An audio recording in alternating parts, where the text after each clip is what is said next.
Hello again, and welcome to the next lesson in the Perfectly Spoken Advanced course. This is lesson 4, the review lesson, which covers lessons 16 to 19. And this is a C1 level IELTS 7.5 lesson. Okay, so as I said, this is a review lesson covering lessons 16 to 19. And in this lesson, we'll be looking at, again, hypothetical meaning and unreal uses of past tenses. In other words, using past tenses, but to talk about present and future. We'll be reviewing dependent prepositions, so that's adjectives, nouns, and verbs plus prepositions. And we'll be reviewing some commonly confused words that we looked at in lesson 19, the last lesson. Okay, so first of all, hypothetical meaning there. You've got the woman crossing her fingers, wishing for something. So here, I'd like you to decide what do you think is the correct option in each case. So the first one, if only. Remember, we use if only as an alternative to wish. It's more emphatic, okay? If only.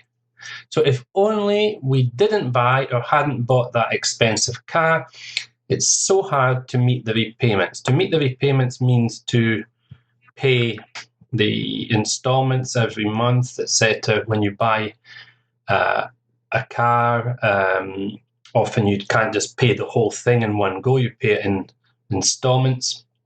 So it's so hard, so difficult to meet the repayments, to pay the installments. So we're talking here about the past. So which form do we use in the past? There's the car, incidentally. So which form, there's a nice Audi, a nice red Audi there. So which form do we use for the past? Of course, it's hadn't bought. We use past perfect to talk about the past. They wish they had installed or hadn't installed solar panels. They would have saved so much money. So do we use positive or negative here? Well, they didn't install solar panels, so they wish they had installed solar panels. They would have saved so much money. Next one. I wish I have or had a better job. So when we talk about present or future, in this case present really, with wish or if only, we use the past. So it's I wish I had a better job. Okay, next one. He wishes he were or had been fitter so he could become a firefighter. He wants to become a firefighter now. So it's a present, we use past simple. He wishes he were. You could also say he wishes he was fitter nowadays. It's acceptable. In the past, it was considered incorrect, as this is what's left of the subjunctive in English. You could say nowadays he wishes he was fitter or he wishes he were fitter. So you could become a firefighter. And the next one, do you wish you went or had gone to university? So this is talking about regrets, something in the past. And so, of course, it's past perfect. Do you wish you had gone to university? For someone who perhaps they could have a better job now or whatever if they had gone. Okay. So just to recap, wish plus past simple to talk about present or future. If only is a bit more emphatic, but it's the same. And then in the past, we use past perfect. Okay. Now we're going to look at other uses of, unreal uses of past tenses. The man looking at his watch, probably thinking it's time he did something, it's time he left, or it's time he went to work, or whatever. which is one of the expressions we're going to look at. So choose the correct option here. Okay, if we want to, remember, if we want to criticize someone else's behavior, we can use wish plus which verb. Is it I wish you wouldn't interrupt me when I'm talking, or I wish you hadn't interrupt me when I'm talking? Well, to criticize another person's behavior, we use would or wouldn't. In this case, I wish you wouldn't interrupt me when I'm talking. There's a woman holding her hand out, oops, like this. She's on the phone. I wish you wouldn't interrupt me while I'm talking, okay? Stop it. Next one. If you want to say that something should be done now, we can use it's time, or we can even make it a little stronger by using another little modifier. Is it far time or high time? Far time or high time? You got some new trainers. They're falling apart. They're disintegrating, your trainers. You've had them such a long time. You need a new pair now. And the answer is, of course, it's high time. It's high time you got some new trainers. They're falling apart. Next one. If only it would stop or was stopped raining. Again, this is a desire for something to happen. And it's with would. If only it would stop raining. Okay, it's raining a lot outside. You want to go out, do something. If only it would stop raining. Number 4. I'd rather, remember, I'd rather is similar to I prefer, but the form is different. With would rather, okay, if it's the same subject, then we can use an infinitive. If it's a change of subject, then we use the past. So here is I would rather you, so it's a change of subject. So we need the past, which is, of course, didn't invite Peter to the wedding. Obviously, there's some problem with Peter, maybe some history there with the person speaking, the bride or the groom, I'm not sure which. Okay, so I'd rather you didn't invite Peter to the wedding. Maybe he causes problems, etc. Okay, next one. So remember what I said before with would rather. If there is a change of subject, we use the past. If there's no change, we can just simply use the infinitive. So here, he'd rather, he's talking about the same person, so there's no change of subject. So we just use the infinitive. He'd rather stay at home tonight. Okay, maybe he's tired, he wants to watch a film on the TV or whatever. He'd rather stay home tonight. Okay. Next one, this was dependent prepositions. We looked at this in lesson 17, vocabulary. So as I said, we'll be looking at nouns, adjectives, and verbs. And it's a kind of a mixture, a mashup, if you like, of them in this exercise. So complete the following sentence this time. Okay? So here's the first one. And there she is. Actually, it isn't my wife. My wife is addicted something chocolate. She has to have at least a bar a day. So what addicted is an adjective. What preposition combines with addicted? Pause the recording here if you need time to think, obviously. And the answer is 2. My wife is addicted to chocolate. She has to have at least a bar a day. Addicted to. Less formally, we can use the word hooked, but hooked has a different preposition, which is on, if you remember. My wife is hooked on chocolate. Next one. I'm really afraid. Oh, I'm really afraid something spiders. When I see one, I start screaming and have to call for help. I'm really afraid. I'm not a big fan of spiders myself, but I'm not so frightened of them. Oh, I'm giving you the answer. Is of course of. Afraid of spiders. Similarly, scared is also with of. Scared of spiders. Frightened of. And the extreme adjective, if you can, what's the extreme of frightened and afraid? If you want to pause and think for a minute, is in fact terrified. But again, prepositions of. I'm terrified of spiders. Okay, arachnophobia, as it's called. Lots of terrible Z movies, B movies have been made about called arachnophobia. Anyway, next one. Could you apologise, blank, your sister, blank, borrowing her coat without permission? So apologise is one of these verbs which has two possible dependent prepositions. One you use for the person and the other for the thing that you did, the terrible thing that you did or the wrong thing that you did.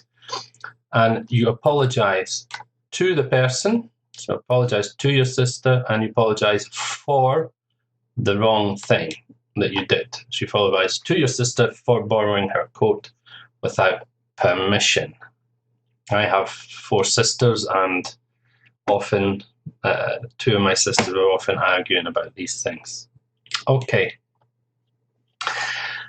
I'd like to take the opportunity to congratulate, again, it's a verb here, you, something, winning the match so convincingly. So you won the match by a very wide margin, convincingly. So what preposition goes with congratulate? Congratulate someone. Pause the recording if you need to think. And the answer is on winning the match so convincingly. You congratulate someone on doing something, on passing their exams, on getting married, etc. Okay, next one. We insist something buying this round. A round is when you pay for drinks for everybody. You get in a round or buy a round. So we insist something buying this round. You got the last one. You paid for all the drinks for everyone the last time round. We insist on buying this round. Insist on. Okay, some more now. Who is responsible? Something breaking the window. Who is responsible? Okay, again, here this is an adjective. What preposition goes with responsible? And there's the picture of the broken window. Oh dear. Obviously they're playing some kind of ball game. You can see the shape of the ball, maybe cricket or something like that. So who is responsible for breaking the window? Responsible for something. Good. The next one, the council. That's the local authority, the people the politicians who you elect to look after your local area and provide services for you locally. The council have recently introduced a ban, something cars in the town centre. A ban means that the cars cannot go into the town centre. It's now illegal for cars to go into the town centre. Pause the recording now if you need to think. And the answer is a ban on cars. Okay, post-Brexit, there's a little topical one for you here. Brexit, of course, the United Kingdom voting to leave the European Union. Britain exit, Brexit. Okay, so post-Brexit, meaning after Brexit, there has been a significant increase, something, the number of people applying for an Irish passport. This is actually true. More and more people from the UK who have Irish grandparents or whatever have been applying for passports so that they can remain European citizens and travel around Europe without any problem and so on. And it's an increase, again, this is a noun this time again, an increase in the number of people applying for an Irish passport. Also a rise in as well, and a fall in or decrease in as well. The opposite. Your sister's crying and won't come out of her room. I hope you're proud something yourself for insulting her. So obviously you said something really horrible to your sister. She went to her room, started crying, and now she won't come out. So this is said almost sarcastically. I hope you're proud of yourself for insulting her. And the last one. I'm writing to apply something the post of salesperson as advertised in the Daily Bugle. And a formal letter in English. This is a typical opening line that we use after Dear Mr. Whatever or Dear Sir Madam. I'm writing to apply something the post of something as advertised, and then say where. It's always good to say where you see it advertised, because employers like to know that where they're receiving their applications from, and so when they do further adverts, they know where to do it the next time. So you're doing a favour to the employer here. So I'm writing to apply for the post of salesperson. Okay, apply is a verb that can also use the preposition to. You apply to, in this case, the company or the institution. Okay, if it's a university, you apply to the university for a course, you apply to a company for a job, etc. Okay, moving on. Commonly confused words. There's a pair of them. The verb affect versus the noun effect. And let's have a look at some examples. So first of all, you have to choose the correct option among these options. Okay, so here we have, lovely, some Italian ice cream. I like it very much. I've got a little bit of a sweet tooth, and that means that you like sweet things. You have a sweet tooth.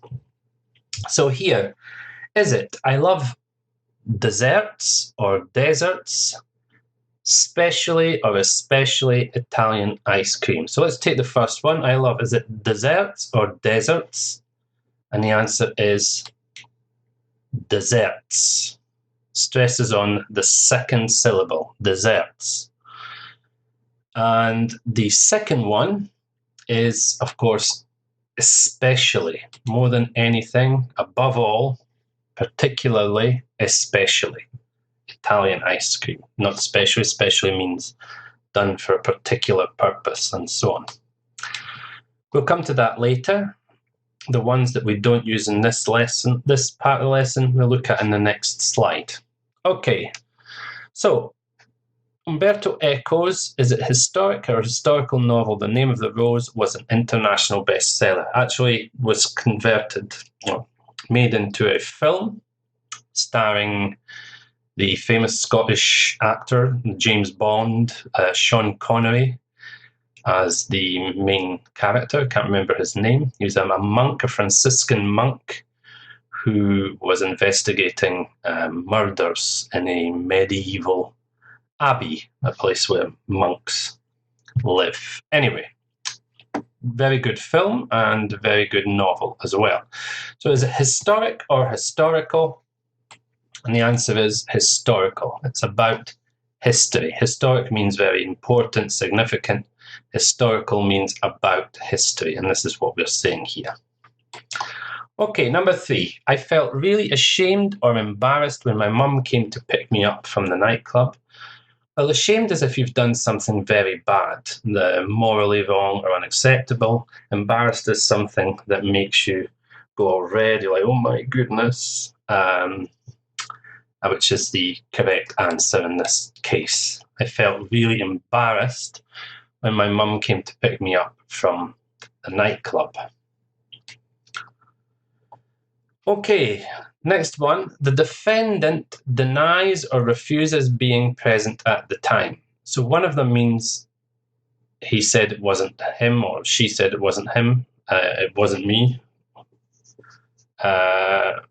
which is, of course, denies. Defendant denies being present at the time. He says it wasn't me. I didn't do it, etc.